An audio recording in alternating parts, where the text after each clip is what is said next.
Do Galo aqui na Rádio de Minas, a chave virada para a Copa Sul-Americana. Cláudio Rezende. Começando essa semana do Galo, não tem tempo para ficar lamentando. O empate foi muito ruim, o Atlético, o Galo deixou de chegar ao G6 do Campeonato Brasileiro. Agora o assunto já é Copa Sul-Americana. Na quinta-feira, o time joga em casa, também na Arena MRV, e precisa da vitória, hein? O empate não interessa, interessa ao Cienciano do Peru, que é o adversário, está com 1 ponto à frente do Galo neste momento. E o empate deixa o Cienciano na ponta no primeiro lugar. O Galo tem que vencer para avançar diretamente às oitavas de final da Copa Sul-Americana. Vamos trazer aí que hoje teve uma novidade no treinamento do Atlético e como que o Cuca pode montar o time. Vai completo? Vai com equipe mista? Como que vai o Galo para esse jogo na Copa Sul-Americana? Antes, aquele recado para você da Conap. Contratar mão de obra e serviços terceirizados exige muita segurança. Você sabe disso, quem é do ramo sabe. Contrate a Conap para terceirizar portaria, controle de acesso, conservação e limpeza para o seu condomínio, indústria ou comércio e todas as atividades efetivas e temporárias. A Conap oferece 52 anos de garantia e serviço sério e seguro. Visite o site conaprh.com.br. Vou repetir, conaprh, tudo junto, .com.br ou pelo telefone 3270-2300. O Gabriel Menino, que foi desfalque, não pôde ficar nem no banco de reservas contra o Corinthians com uma forte gripe, treinou já nesta segunda-feira e será opção para o técnico Cuca nesse jogo aí contra o Cienciano. Ainda sem Coelho e Guilherme Arana, que estão lesionados, a principal interrogação é essa: vai o Bernard mesmo, que não teve uma atuação destacada contra o Corinthians? Pode pintar o Igor Gomes? Ou uma outra alternativa, até o Gabriel Menino, ou até o Júnior Santos? Do restante, Cuca vai manter o que tem de melhor, vai com o time completo para esse jogo da Sul-Americana.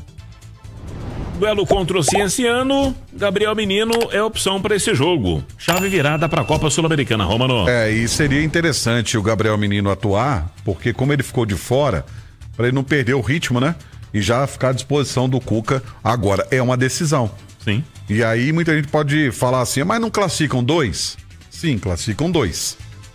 Só que você tem a possibilidade, se você for o primeiro colocado, elimina 2 partidas. Porque o segundo colocado do grupo vai enfrentar aqueles times que vão vir da Libertadores. Ah, sim. E aí, se você pegar nesse momento, aí você tem que fazer 2 jogos eliminatórios para poder continuar na competição. Uma repescagem. E aí, você sendo o primeiro, você já passa direto. E olha só, se terminasse nesse momento, quem seriam os terceiros colocados? Grupo A, Botafogo. Grupo B, Independiente Del Valle. Grupo C, LDU. Grupo E, Atlético Bucaramanga, que tá brigando com o Fortaleza ali. O Fortaleza vai pegar o Racing quinta-feira e o Bucaramanga joga com o Colo-Colo, que é o lanterna da competição. Se o Fortaleza perder e o Bucaramanga vencer, é o Fortaleza o terceiro colocado. Aí você vem aqui no grupo F, terceiro colocado é o Bahia, né? Grupo G é o Sport Cristal do Peru, só que tem um detalhe: o Palmeiras joga com o Sport Cristal e o Bolívar vai receber o Cerro Porteño. Se o Palmeiras vencer e o Bolívar também, o Bolívar passa a ser o terceiro colocado. Aí a altitude de La Paz também pesa. Então, a melhor coisa, meu amigo, por isso que eu falo que é decisão. É decisão e tem que ganhar esse jogo. O Atlético já havia avisado e colocando em ação. Vai ser realmente uma situação que vai acontecer daqui pra frente. O Galo com rigidez com o seu torcedor que arremessar objeto no gramado, que não se comportar na Arena MRV. 3 torcedores foram identificados que arremessaram copos no gramado ali perto do banco de reservas do Corinthians. Quando teve ali uma situação de mais euforia, né, do torcedor bravo com a arbitragem, com lances polêmicos. Então, esses 3 torcedores identificados por câmeras de segurança, eles não vão poder comparecer, frequentar a Arena MRV por 365 dias, durante um ano. Esses torcedores, portanto, não vão poder frequentar a Arena MRV.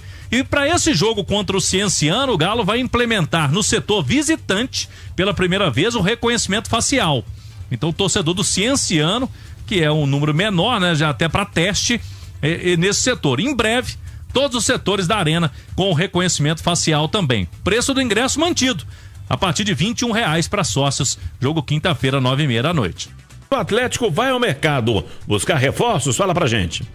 A janela de transferências do futebol brasileiro, ela vai começar no início de junho. Com essa janela de exceção para o Campeonato Mundial, serão 10 dias. Depois a janela definitiva, ela vem em julho.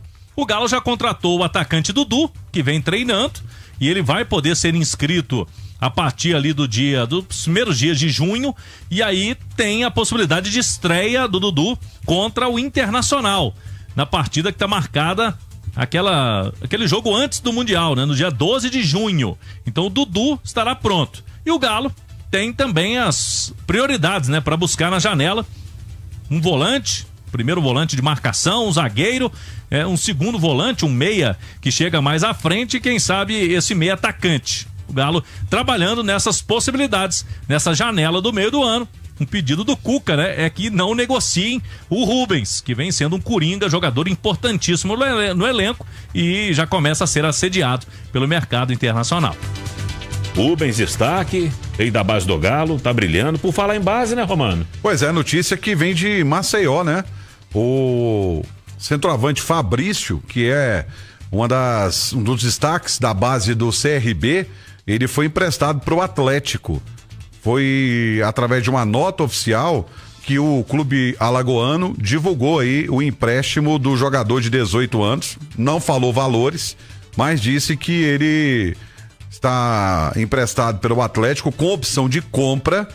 E ele, inclusive, já fez uma partida no time principal do CRB, na partida contra o Altos do Piauí, pela segunda rodada da Copa do Nordeste. Ele está no CRB desde 2021, né? Chegou no Sub-17, foi campeão alagoano Sub-17, campeão alagoano Sub-20, foi artilheiro da Série B do Brasileiro Sub-20 no ano passado. Então, o artilheiro do CRB na competição. Então, ele vem pro Atlético emprestado aí, quem sabe, né? Quinta-feira é decisão para terminar em primeiro, porque é bom a gente lembrar o seguinte: mas classifica o primeiro e o segundo. Só que o segundo vai atuar 2 partidas a mais do que o que classifica em primeiro. Se o problema é calendário, né, Romano? Então você elimina 2 jogos. Você já elimina 2 jogos. Então por isso a importância desse primeiro lugar. É isso. Boa noite, Romano. Boa noite, Edu. E já tem um detalhe aí também, né? O time que vai pro playoff vai pegar o terceiro colocado da Libertadores. Pode ser Bahia. É o time mais forte. Sem dúvida. Hoje, por exemplo, o Botafogo é terceiro. O Flamengo. O Flamengo joga até em casa, pode ser o segundo, mas hoje seria. Então, pode vir um time de altitude aí. Então, assim, tem que evitar, né, Romano? Nesse momento, pra você ter ideia, ó. Botafogo é o terceiro do grupo A. O Independente Del Valle é o terceiro do grupo B. Duro. A LDU é a terceira do grupo C. Também. O Tadieres é o terceiro do grupo D. Time encardido. Time difícil. O Fortaleza tá brigando com o Atlético Bucaramanga ali pelo terceiro do grupo E.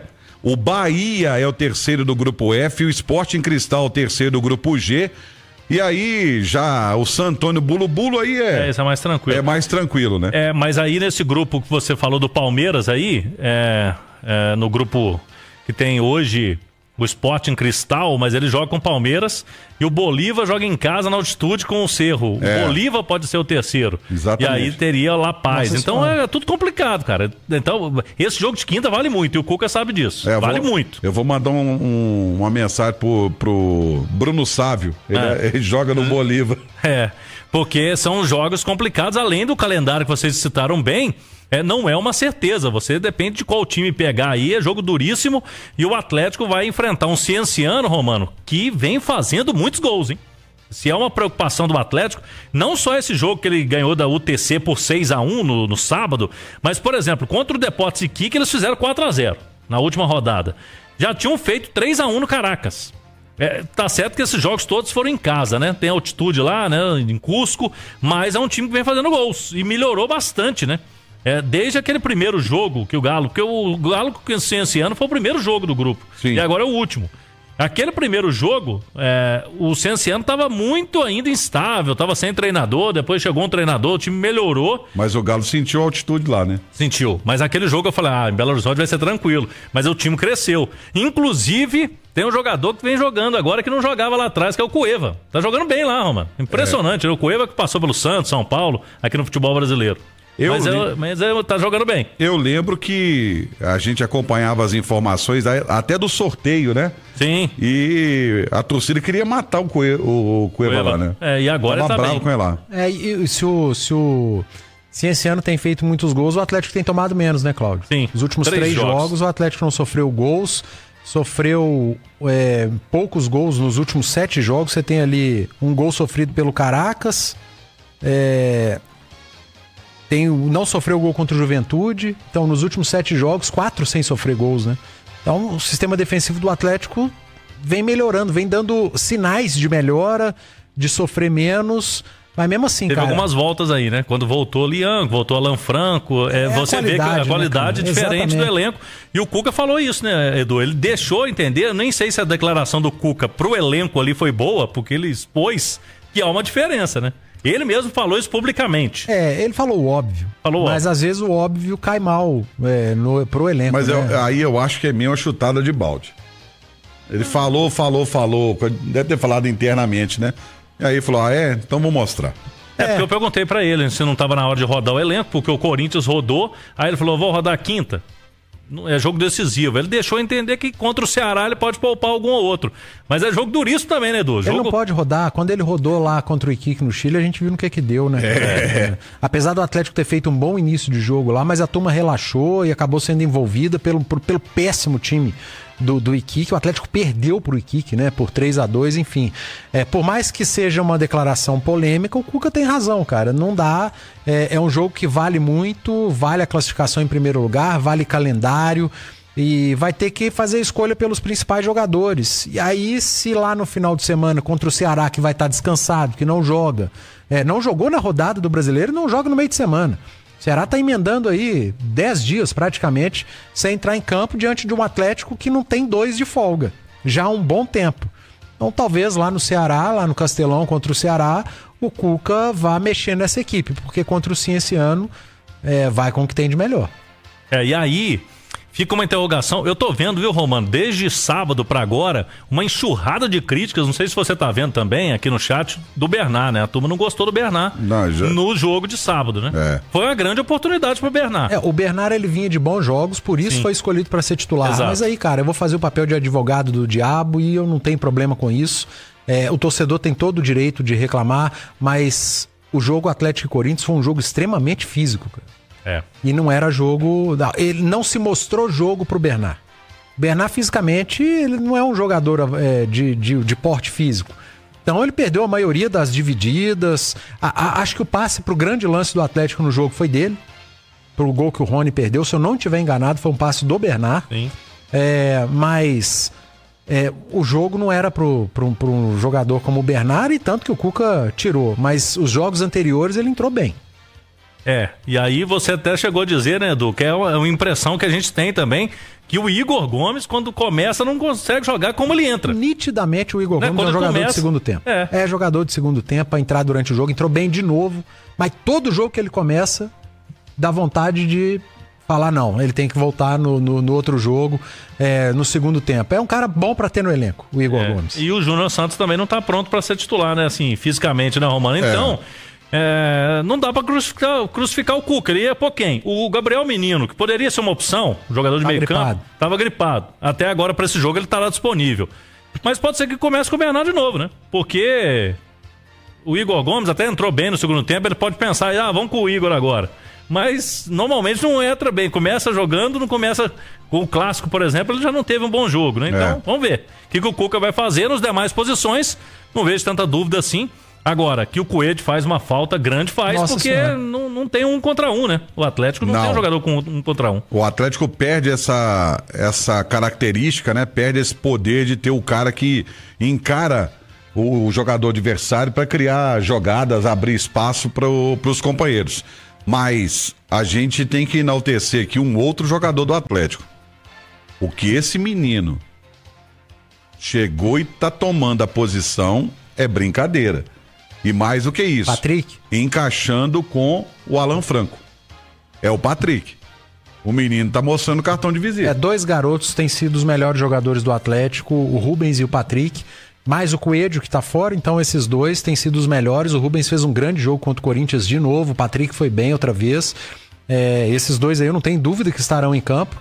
E a dúvida vai ser, de novo, a vaga do Coelho. Se o Cuca quiser mandar realmente o que ele tem de melhor, é essa a única dúvida. E sendo muito sincero, eu iria de Bernard de novo. Acho que o Bernard foi muito mal contra o Corinthians em função do que o jogo apresentou. Jogo extremamente contato físico, 42 faltas.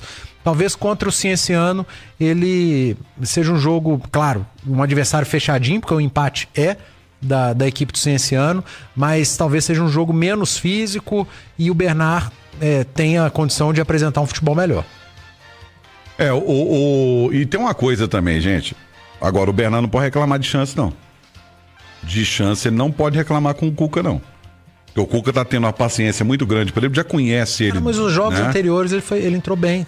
Não é questão disso, não. Eu tô dizendo assim, é que ele não pode reclamar de chance. Não, acho que ninguém pode. Tá todo mundo tendo chance aí. Não, mas no caso dele, o Cuca tá tendo um carinho muito especial com ele. Sim. Até por conhecê-lo, já ter trabalhado com ele em 2013 e tudo mais.